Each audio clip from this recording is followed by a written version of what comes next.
Your body will not lie. Your nervous system cannot lie. Your muscles cannot lie. They will tell you before your mind kicks in. But we need to practice to build that skill of awareness and to trust the wisdom, intuition, intelligence of our nervous system. Before all the conditioning our mind went through and it's going through. Welcome to Exiled Rising. I'm Anna Miles, somatic experiencing therapist for PTSD and trauma recovery. I run Somatic Trauma Recovery Center, and for all my offerings, please check the website and the links in the show notes. The best way to support this content and podcast, since it's independently run only by me and my mic, please leave review and share on your platforms. So let's begin. Today I want to explore something that your body is constantly tracking, and if you're a somatic experiencing therapist, if you're a somatic coach, and if you're doing your work in soma, this is one of the best cues and skills to develop on your PTSD and complex trauma recovery. So let's begin. Today we will explore expansion and contraction. So this episode continues the framework from previous episode where I spoke about space, time, weight, and movement as pillars of healing relational trauma and regulating the nervous system. If you haven't, please listen to the episode titled The 4 Somatic Pillars of Healing Trauma and How to Release Relational Trauma from the Body. Today, I want to go in something more immediate, something you can track in real time, because your body is always responding to people, environments, memories, relationships, energy, tone, relational fields. And the question becomes, is my body expanding or shrinking?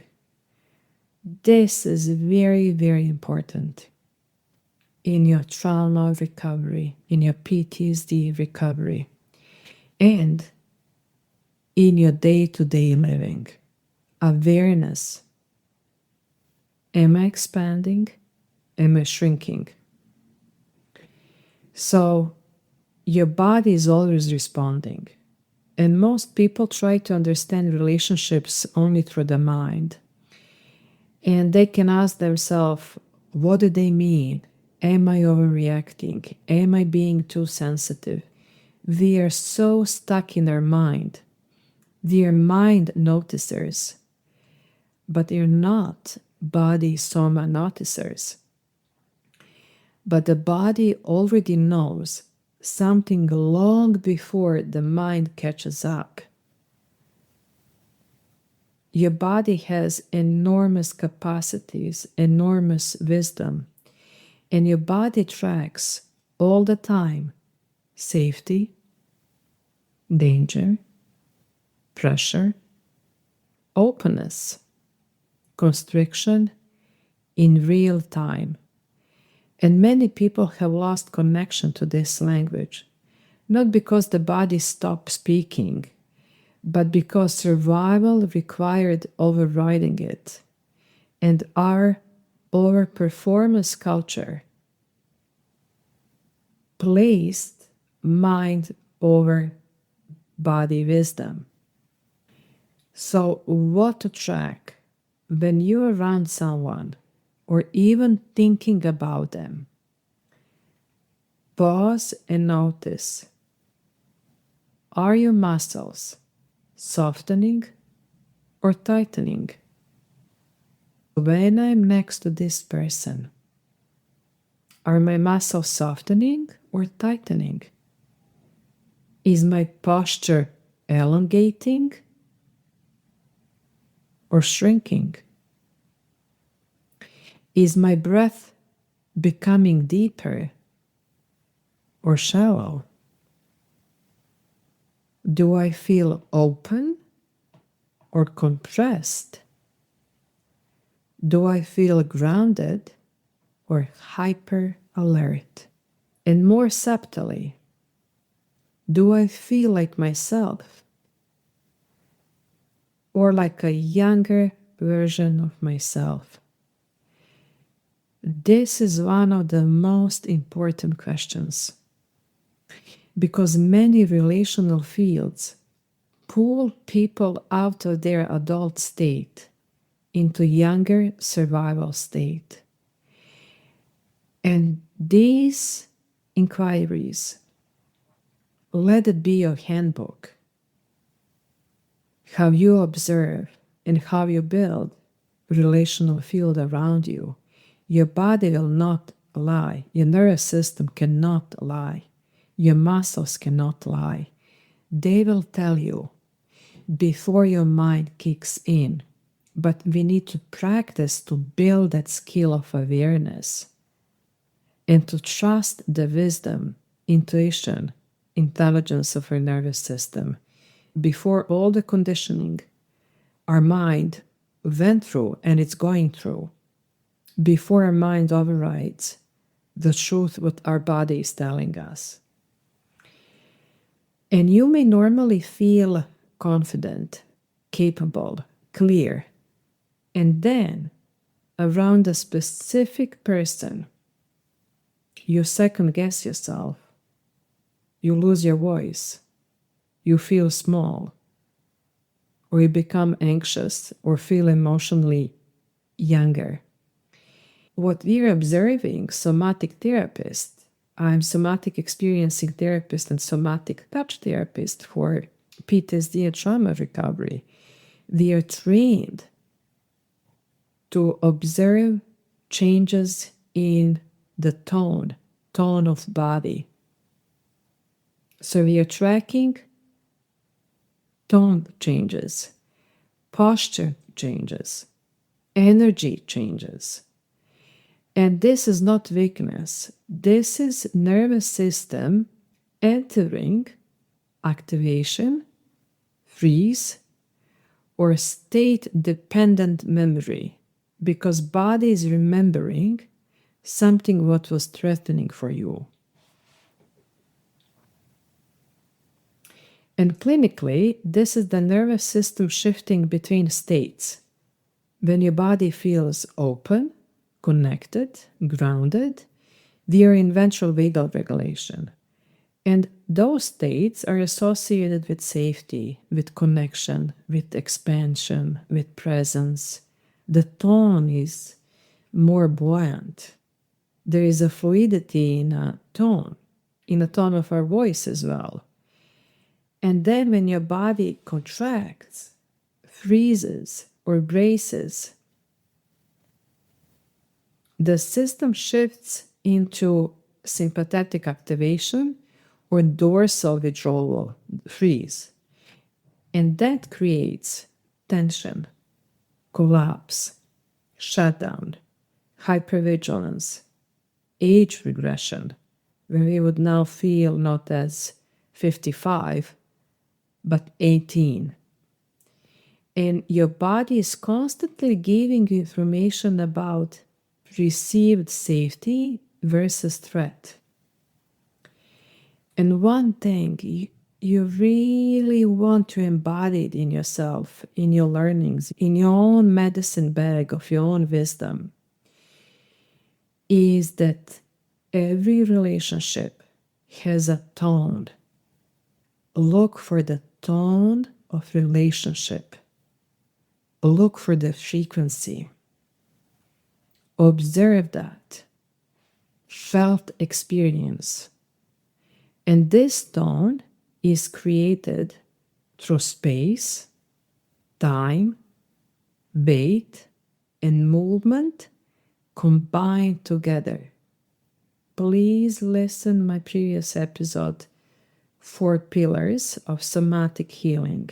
Unsafe relational fields feel the tone, what you will get, so the tone in your body, that quality, the sense quality, is compressed, it's dense, it's heavy, It's urgent. It's tight. It's downward. Space feels smaller. Time feels frozen or immediate. There's a sense of urgency, regression, age regression, and moment feels restricted. So just observe the tone and recall, who is that? Who is that person or people who are producing this tone in my body? Before your mind kicks in, before your mind starts to justify it, before your mind starts to minimize, before your mind starts to make excuses or screaming out loud, recognize this tone. And then recognize safe relational tone. And that field, that relational field, feels open. Tone is open. It's fluid. It's spacious. It's very grounded, expansive.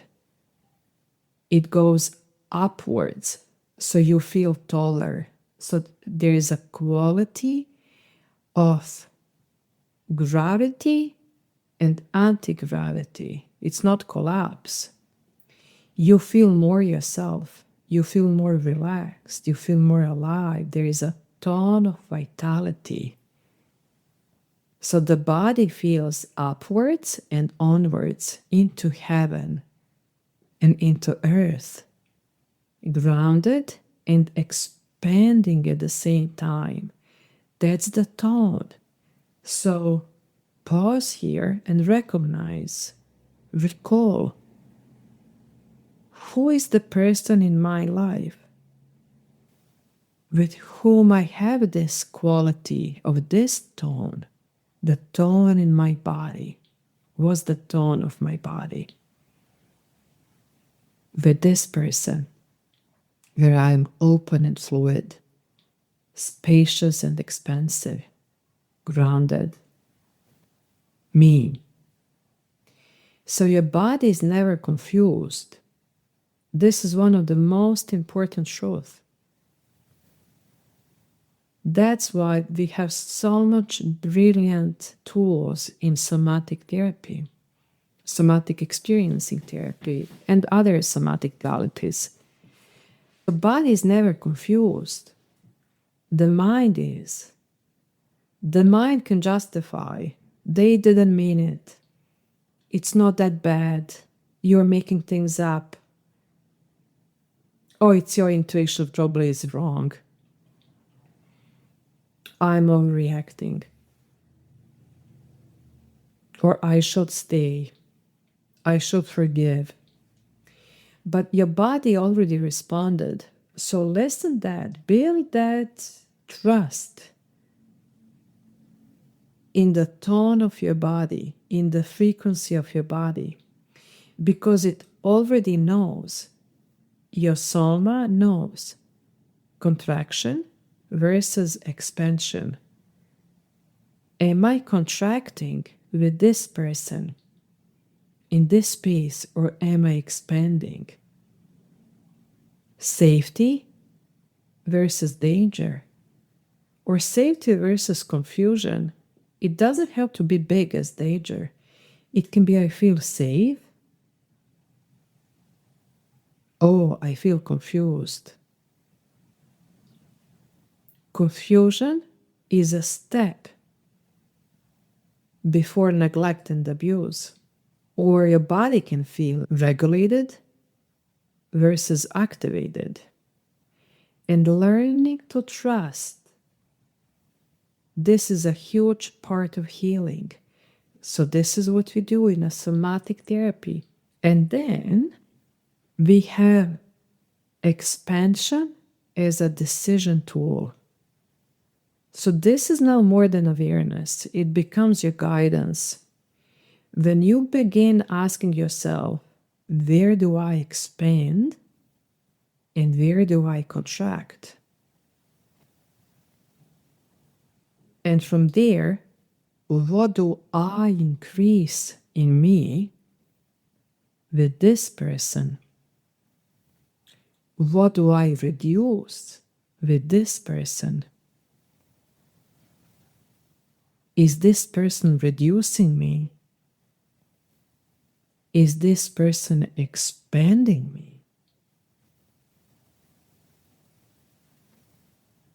And then what do I move toward? And what do I detach from? Or who do I detach from? So your body becomes a real-time orientation system. And how you feel that is through this constricting. Am I constricting inside of me, or am I expanding? And this is a practice. This is a practice you do every day. It could be very frustrating at the beginning, but it's innate, it's in us. It was just overridden. And we need to retrieve now. And how? It's a practice. We practice this, then it becomes a skill. Skill becomes a state. State becomes a trait. And I've been practicing this for decades. Now this is in my trait. I'm not even thinking about this. It's my default place to start. Not in my mind, but in my body. And you can do that. Everyone can do that. It's a skill. And also, when people cannot yet feel safety with other people, that is okay. You begin where you are. You don't need to orient toward people. You don't need to go in relational field with people. You're noticing your body around animals, dogs, cats, trees, silence, prayer, spiritual practice. So this is also the space you're using instead of people. Am I constricting or am I expanding? What's the tone of my body when I'm with my dog? And then you notice your breathing, your shoulders, your chest. Because the body will show you what regulation feels like without relational complexity. It just does. So why this matter? Many people organize their trauma recovery in lives around logic, obligation, pressure, fear, performance, instead of around noticing the tone of the field, regulation, clarity, alignment. And then over time, we disconnect from ourselves. But when you begin tracking your body with this full awareness, you stop organizing your life around confusion, around lack of tone, around frequency which is not matching your frequency. So you organize it around clarity, nervous system safety, and the real-time somatic decision system, which is built on space, time, weight, movement, expansion. What is my body telling me right now? Am I constricting or am I expanding? So healing is not only about understanding the past. It is about learning how your body responds in relationships, in environments, in memories, in conversations, in moments of pressure, in moments of joy, because your body is always orienting you. It knows what to do, not through the words, but through contraction, expansion, tension, ease, openness, or collapse. So this is what is called the tone. Read the tone of your body. And when you begin to trust that, your life changes. Not because everything around you changes immediately, but because you finally learn to stop abandoning what your body knows so deeply with so much wisdom and intelligence, innate intelligence. So this is all for today. If this episode resonated with you, please share, leave a review. You can find all the links below for my programs and teachings. And until the next week, ask yourself throughout the day, around who do I expand? And around who do I constrict? I'm Anna Mile. This is Exiled Rising. As always, be gentle with yourself. Much care.